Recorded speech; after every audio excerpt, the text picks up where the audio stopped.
Halo Sobat YouTube, kembali lagi dengan Ip dari Otomotif TV. Ya, kali ini seperti yang saya sampaikan pada konten kami sebelumnya, kami akan melakukan sebuah used car review terhadap sebuah Toyota Kijang Super tahun 90 yang baru kami ambil sekitar 10 hari yang lalu. Namun, sebelum kami review lengkap tentang Toyota Kijang Super yang baru saja kami ambil ini, kami ingin sedikit sampaikan sedikit sejarah tentang Toyota Kijang di Indonesia. Yuk kita lanjut ke sejarah tentang Kijang di Indonesia.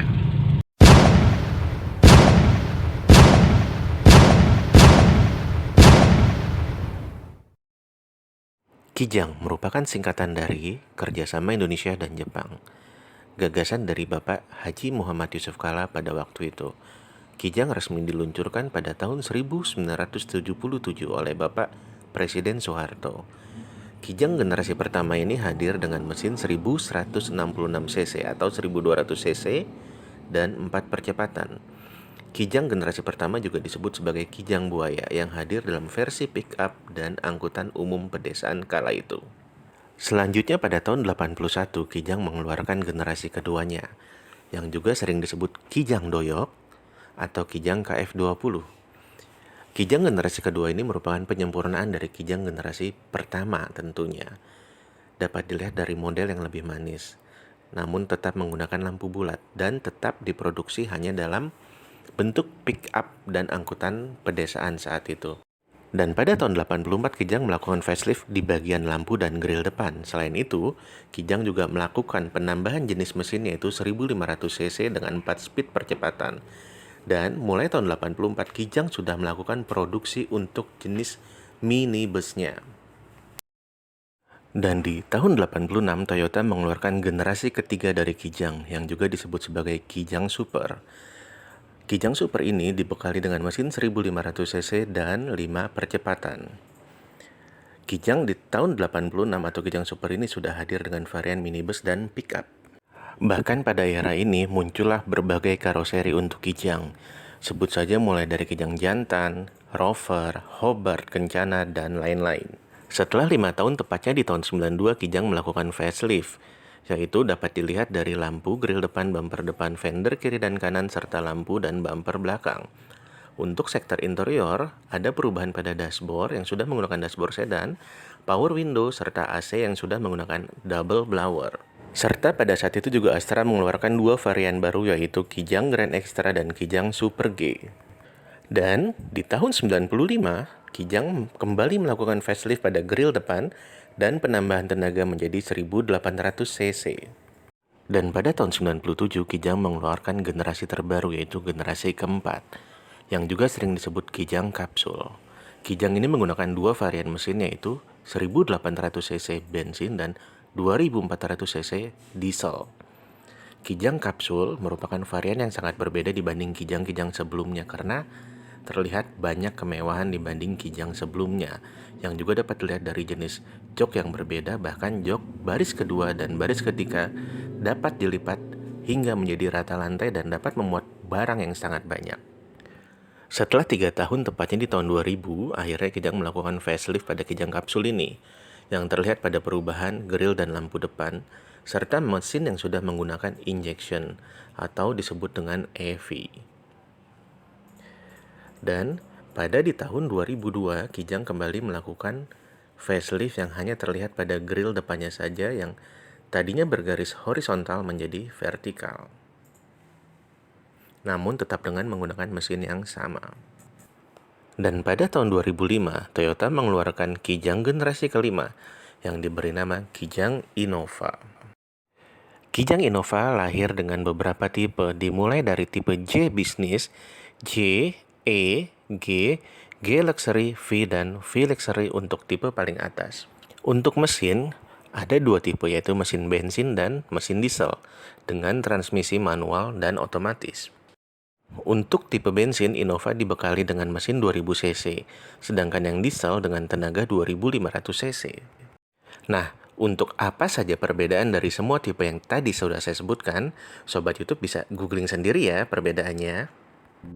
Dan terakhir, pada tahun 2015, Toyota Astra Motor resmi mengeluarkan Kijang generasi ke-6 yang diberi nama Toyota Kijang Innova Reborn.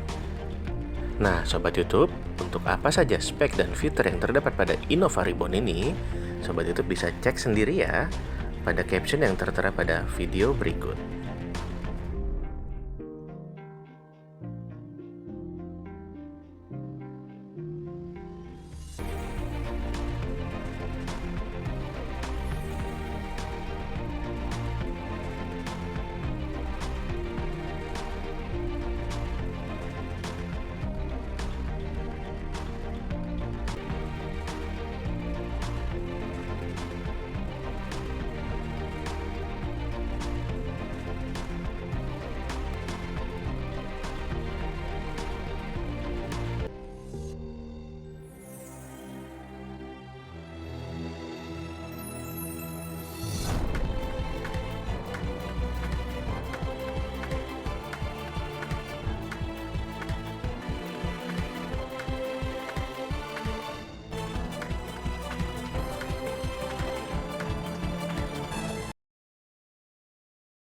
Baik Sobat YouTube, itu adalah tadi sedikit sejarah tentang Toyota Kijang. Sekarang kita lanjut pada review terhadap Toyota Kijang ini.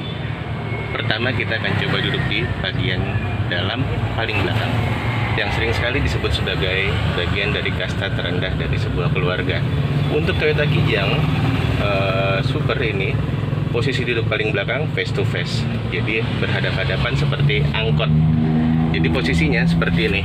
Kalau saya rapat ke sini, sebelah sini masih ada satu orang lagi. Untuk headroom ada, tapi dikit sekali. Jadi kalau ada gajrukan tuh pasti akan kebentok untuk orang dewasa. Tapi kalau untuk ya anak SMP mungkin ya masih oke lah ya. Posisi duduknya face to face seperti ini ya. Jadi kalau ini dengkul saya, kalau di depan ada orang lagi pasti akan dengkul-dengkulan dan dengkul akan bersentuhan dengan dengkul penumpang lainnya. Untuk bagian belakang dilengkapi dengan jendela seperti ini. Seharusnya jendela dari Kijang Super itu masih geser, tapi ini udah dirubah sehingga menjadi seperti model Grand Extra. Ya, segini aja yang ada di Toyota Kijang Super bagian belakang. Sekarang kita lanjut ke bagian tengah. Bagaimana posisi duduk di bagian tengah? Oh ya, di belakang ini kalau AC dihidupkan tetap nggak terasa, tetap panas. Jadi untuk bagian belakang AC nggak terasa. Oke, sekarang kita lanjut ke bagian tengah. Baik Sobat YouTube, sekarang saya sudah ada di row kedua dari Toyota Kijang Super tahun 90 ini. Untuk row kedua sayangnya bangku tidak terdapat headrest ya, jadi kepala nggak ada sandarannya. Namun di bagian sini ada bagian tengah. Ini ada yang bisa kita buka sehingga bisa menjadi armrest seperti ini ya. Ini bisa kita buka. Untuk di bagian tengah, untungnya terdapat AC ya. Jadi untuk bagian tengah AC pasti terasa. Oke. Lalu untuk di pintu atau door trim, di pintu terdapat jendela yang bisa buka dari bagian sini dan dari bagian sini. Jadi tergantung penumpang mau buka dari sebagian mana. Untuk door trim masih sangat sederhana. Di sini ada sebuah speaker, ada bukaan dan handle seperti ini aja. Ya ini aja yang ada di bagian tengah, tidak ada apa-apa lagi. Cukup sederhana, tapi untuk pada masanya ini cukup nyaman. Namun kala itu untuk headrest dan seat belt itu belum ada untuk bagian tengah, apalagi belakang yang masih model face to face. Sekarang kita lanjut ke bagian depan dari Toyota Kijang ini. Baik Sobat YouTube, kita udah lihat bagian belakang, bagian tengah, dan sekarang bagian depan dari Toyota Kijang Super ini. Untuk posisi kemudi saya, untuk headroom cukup luas, namun sayangnya ada ini AC double blower untuk bagian tengah, sehingga terkadang jadi ya agak sundul-sundul dikit, tapi ya masih cukup nyaman. Dan ada headrest untuk bagian pengemudi ataupun penumpang bagian depan. Oke, untuk door trim yang ada di bagian depan dia seperti ini. Ada power window untuk bagian depan, jadi untuk kaca depan dia ada power window kiri dan kanan saja. Lalu ada bukaan pintu seperti ini dan pegangannya seperti ini. Lalu di bawah sini ada speaker. Oke. Untuk dashboard Ini udah robahan ya. Kalau untuk yang asli, ini model Kijang G atau Kijang Grand ya. Namun kalau untuk Kijang Grand dia sudah ada RPM, jadi ada speedometer, RPM, indikator bensin dan indikator temperatur mobil. Lalu kita pindah ke bagian tengah, ini ada head unit, ada tombol putar-putaran AC dan ada AC di bawah. Oke, di sebelah sini ada, harusnya ini pematik api tapi dijadikan power outlet untuk cas handphone. Ini ada tempat jam tapi tidak ada isinya. Lalu ini ada asbak dan ini ada laci penyimpanan. Oke, untuk door trim bagian tengah bagian depan sebelah kiri sama seperti bagian kanan, hanya ada bukaan pintu, handle pintu, power window dan speaker di bagian bawah. Lalu di depan terdapat sun visor di bagian kiri dan kanan dan spion. Untuk setir ukurannya cukup besar. Ini membantu sekali untuk saat ini karena mobil ini belum power steering, jadi setir yang besar itu sangat berguna untuk kemudahan berkendara. Nah sobat YouTube, itu aja untuk ulasan kami di bagian dalam dari Toyota Kijang Super tahun 90 ini. Selanjutnya kita lihat untuk bagian luar dari Toyota Kijang ini. Jadi kita lanjut ke bagian eksterior.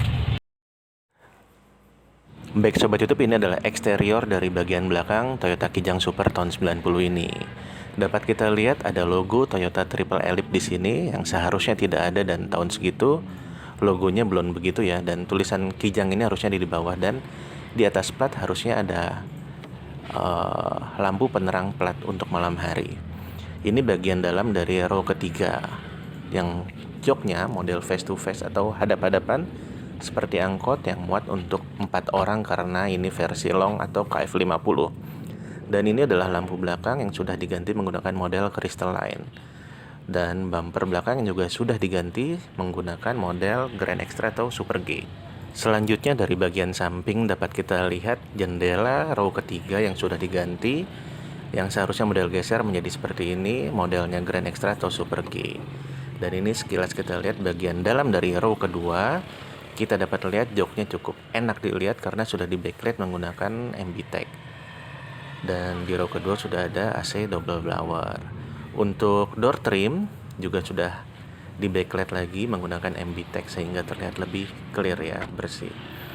Untuk spion masih model manual, belum menggunakan electric mirror. Dan ini adalah cockpit atau bagian depan dari Kijang Super tahun 90 ini yang sudah diganti. Dashboardnya menjadi model Super G. Lalu kita ke bagian depan. Dapat kita lihat di bagian depan juga sudah berubah tampilannya menggunakan grill dari Super G atau Kijang Grand Extra yang 1800. Bumper bawah juga sudah diganti menggunakan miliknya Grand Extra atau Super G. Namun sayangnya kap mesin dilapisi dengan cutting stiker berwarna hitam doff bermotif kulit jeruk untuk menutupi beberapa cacat pada cat di bagian kap mesin tersebut. Lalu di bagian samping Kijang ini sudah menggunakan velg racing ukuran 14 dengan merek atau tipe apa saya kurang tahu, tapi model palang 5 yang cukup manis, kayaknya harus dibersihkan lagi dan dicat ulang, mungkin warna putih ya sobat YouTube biar terlihat lebih clean dan rally look. Sekarang kita lanjut ke bagian mesin. Nah ini adalah mesin dari Kijang Super tahun 90 ini. Mesin yang sama persis yang digunakan oleh Toyota Corolla DX tahun 80-83. Mesin 5K, masih menggunakan 4 busi tentunya, dan masih menggunakan platina, belum CDI. Dan juga karena ini masih tahun 90, belum menggunakan power steering. Namun untungnya masih menggunakan setir yang original sehingga kemudi tidak terlalu berat. Baik sobat YouTube, ini adalah bagian mesin atau mesin dari Kijang Super ini. Mesin versi 5K 1500cc 5 speed. Baik sobat YouTube, tadi kita udah lihat bagian dalam dari Toyota Kijang ini, mulai dari posisi duduk paling belakang sampai paling depan. Lalu kita juga sudah lihat eksterior dari Toyota Kijang ini, dari belakang hingga depan, samping, bahkan bagian mesin. Nah sekarang waktunya kita coba untuk bagaimana sih impresi berkendara dari Toyota Kijang Super yang usianya sudah tidak lagi muda. Yuk kita lanjut, bagaimana impresi berkendara dari Toyota Kijang ini.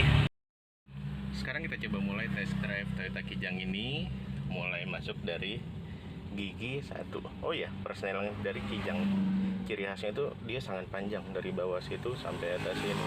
Oke, kita masukin gigi 1, tapi ini udah agak susah. Lalu ini adalah rem tangannya, posisinya di sini.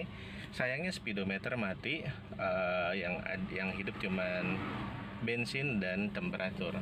Yuk kita mulai test drive dari Toyota Kijang ini.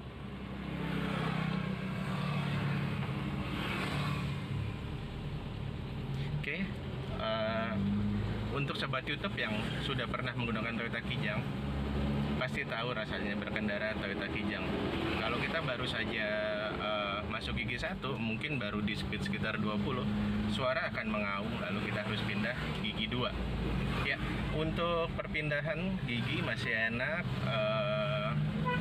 tarikan juga ini di gigi 2, tarikan juga ya masih mantap, cuman rem juga masih oke. Tuh kita coba rem, oke lah masih. Jadi untuk sobat YouTube yang mungkin saat ini punya dana kurang lebih sekitar 30 juta, mau cari mobil yang murah perawatan, mungkin harga jual kembali, kalaupun turun nggak turun-turun banget, ada kemungkinan bisa jadi naik. Apalagi kalau sobat YouTube bisa merawat mobil atau modifikasi mobil jadi lebih baik, atau mengembalikan ke orisinilitasnya lebih baik lagi. Oh ya, untuk tingkat kebisingan jangan ditanyakan. Toyota Kijang untuk kekedapan ya, namanya juga ini sebenarnya bukan mobil penumpang ya, tapi sebenarnya Kijang itu pada awalnya diciptakan untuk mobil pickup atau angkutan barang. Jadi untuk kekedapan suara ya seperti tadi sobat YouTube dengar, motor lewat sangat-sangat terdengar. Baik sobat YouTube, sepertinya ini saja konten YouTube kami kali ini. Untuk sobat YouTube yang saat ini memiliki Toyota Kijang atau pernah memiliki Toyota Kijang, atau bahkan mungkin ingin membeli Toyota Kijang, bisa tuliskan komen. Apabila mungkin saya ada kesalahan penyampaian tentang informasi yang tadi saya sampaikan, mungkin bisa ditambahkan pada komen di bawah ini. Baik sobat YouTube, terima kasih telah menyaksikan. Jangan lupa klik like dan subscribe bagi Anda yang belum subscribe channel YouTube kami, dan jangan lupa untuk tonton tayangan-tayangan kami yang mungkin belum Anda tonton sebelumnya, dan jangan lupa jangan ketinggalan video-video kami selanjutnya. Terima kasih dan salam Otomotif TV.